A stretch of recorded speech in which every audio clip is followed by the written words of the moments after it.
lahat ng ibinibigay natin sa Panginoon is a seed. Buto ito eh. Itinatanim natin para umani tayo. Okay? May mga offering tayong binibigay kasi gusto natin makalaya sa utang. Yung iba, nagbibigay ka ng offering para sa makabayad ka sa mga obligasyon mo. Yung iba, nagbibigay ka ng offering kasi gusto mo maligtas yung asawa mo, maligtas yung mga anak mo. Yung iba, nagbibigay ka ng offering kasi gusto mo lang tumulong. Halimbawa, katulad, may fundraising tayo. Gusto mo lang tumulong. Pero, meron talaga na kaya ka nagbibigay ng offering sacrificially. Kasi, sa kabila nung kakulungan mo, kawalan mo, you know, because you love God, you have to give something to the Lord. Si David nga, ano sabi ni David? I will not offer anything to the Lord that cost me nothing.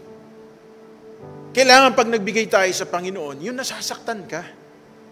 Kasi hindi naman yung sakta mo yung hindi yun, mga kapatid. Kung hindi yung, alam mo, pagka ibinigay ko to, paano na ako? Pero magtitiwala ako sa Diyos sapagkat hakbang ako ng may pananampalataya. In the first place, kaya naman tayo nagkulang, kaya tayo nagkamali, kaya tayo nabaon sa utang kasi hindi natin ibinigay yung para sa Lord eh. Pero pag ibinigay natin yun, ano sabi ng salita ng Panginoon? Subukan ninyo kung hindi ko buksan ang durungawan ng langit at ibuhos sa inyo ang biyaya na wala kayong sukat na silid na kalalagyan. At sasawayin ko ang mananakmal. Sasawayin ko ang mga magnanakaw. Ibig sabihin, it is God who will protect us. Mga kapatid, pag hindi tayo nakabayad sa Celcor, hindi tayo nakabayad sa CCWD, 2 or 3 days, darating na po yung puputol ng ating koneksyon. Tama po ba? Sa internet, pag hindi ka nakabayad, in a span of 4 hours, putol ka agad yung internet mo. Bilis! Pero si Lord, hindi mo na ibigay yung ikapu mo. Taon na.